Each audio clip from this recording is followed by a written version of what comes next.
years ago, I was standing on the edge of a cliff trying to abseil down a waterfall. I was about to abseil Bamarakanda, and the moment I went there looking at the map, I realized that the map I had was completely different to the actual scenario when I went on the cliff. Where it was supposed to have rocks, it didn't have any rocks. Where it was supposed to have an actual waterfall, it didn't. It only had few pockets of water. And then what did I do? So, ladies and gentlemen, I'm a certified canyon guide, and I also am a corporate athlete. So I've been in the corporate industry for 15 years in different industries, Alcobev, FMCG, banking and finance, and shipping and logistics. But today, when I look back, trying to connect both these worlds, initially I thought that these are completely two different worlds. But during the course of last couple of years, I have realized that it's the same. So what do you do when the map is different to your actual circumstances? What do you do? So people keep on talking about adaptability. So how do you adapt? Do you like go press a button and can you adapt? Or what do you do? So if you by any chance have used Google Maps, you would realize that you are on course until you start your journey. But once you start your journey, there can be so many things which can change the circumstances. So getting into adventure sports has taught me this great skill of adaptability. And what do you do when the map is different to what you actually come across? So what we initially start off with whenever we do a canyon, just for your information, a canyon is a combination of waterfalls, rocks, mountains, and then it's shaped by different circumstances in the nature. So whenever you try to conquer a canyon, first of all, you get together with a team and then you plan your canyon. So this is one of the teams that I closely work with. We have about 8 members in our team, and what we first do is we draw a map, laying out all the challenges that we could encounter, mapping the routes that we can take, and then also looking at backup solutions if there are any unexpected changes in the weather. Now, the most important thing when it comes to working with a team is it's not about just putting a map. This also tells you that this team will also be equally responsible for your life. You make one mistake when you abseil down a waterfall, it can be costly. It can actually,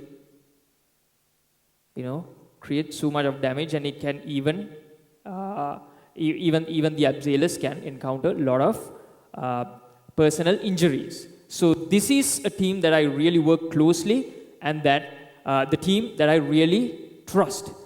So we put up a map and then we start the journey. So after we put the map, then the previous day, just before we start the canyon, we once again do what is called a recce.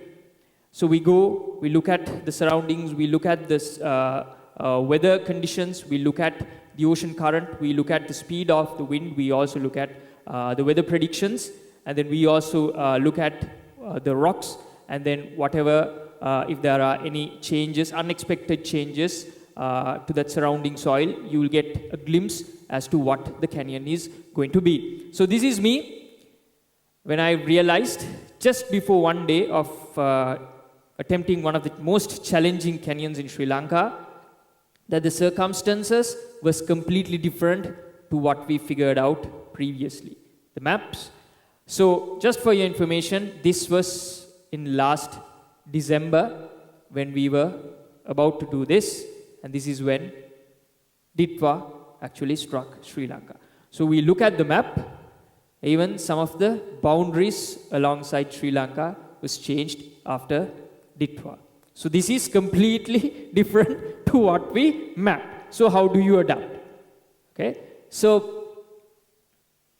we started off the canyon because I had an amazing team who was very confident in adapting, who was very confident in having backup plans whenever there is something unplanned, whenever there is something challenging which encounters. So this is me when I started abseiling down Bamarakhanda. So just about 10-15 steps down, I realized that the weather conditions to the wind conditions that I pre-planned was completely different to what I encountered in between. So what do? Do you like stop halfway, or do you like give up, or what do you do? So this is when I realized that you have a great plan, but then what when your circumstances all of a sudden change? Because this was not a scenario where I was able to pull up a map or then communicate with my other colleagues. So this is when we always have backup plans, and then speed of execution matters. You cannot delay even a second to make certain decisions. You unclip yourself from certain ropes, or you decide to tie in additional ropes as backup. So what do? It has to be done within seconds. So the map is not the mountain. Circumstances keep changing. So adaptability, this is actually when I realized what real adaptation is all about. This getting into adventure sports actually taught me about real-time adaptability. So when you can't see the way, anybody who has attempted scuba diving? Any scuba diving lovers? So another important learning that I have come across when you do scuba diving is the water is murky, the direction is always not clear, however much equipment that you carry or additional light that you carry, sometimes the water is not crystal clear. So what do? In those circumstances, you actually trust your gut. You go with your gut feeling. So again, coming back to my main topic, the map not being the mountain. So in circumstances like this, your gut feeling also matters. Certain decisions has to be made with your intuition. And for you to do that, you have to always be confident about yourself. What happens if you panic at this point? About 20-25 meters underneath water, just carrying your oxygen. You cannot verbally communicate with your colleagues around. What happens if you panic? So when your map fails, when your plan fails, you adapt without panicking. Another important lesson which I learned from scuba diving. Trust the rope, trust the team. So for all this, what we firmly believe, even in a corporate setting, or which I firmly believe even at a corporate setting, or even when I do canyoning, is that adaptability does not just come individually. It's about a team effort. Whenever great companies, whenever great brands face some sort of a crisis, the best brands who have been able to withstand those shocks and who has been able to successfully navigate those issues have shown that they have stood as a team and they have adapted as a team. So team, trying to build that adaptability amongst your teams is of paramount importance. So it's a skill. I firmly believe that adaptability is a skill. It's not luck. So the best canyon guides that I have come across in Sri Lanka and across other nations who have actually visited Sri Lanka also is that they have shown that adaptability is a skill. They keep on working on it. May it be your presentations, may it be your corporate plan, may it be your quarterly plans, may it be your personal development plans, you always work on backup plans. What if plan A fails? You go ahead with your plan B. What if plan B fails? So you have a bank of options. Even as canyon guides, we always have backup options. A library of routes, Then we have equipment, extra equipment being carried. So it's always to execute your additional plans.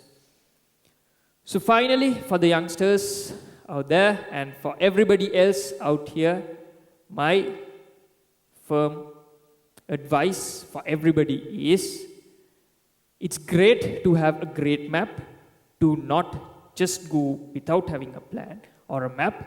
Build on your map, build on your plan, have confidence on your map, but most importantly, it's about having that confidence to move ahead when the plan fails. Have that self-confidence to be able to adapt to circumstances. Thank you very much.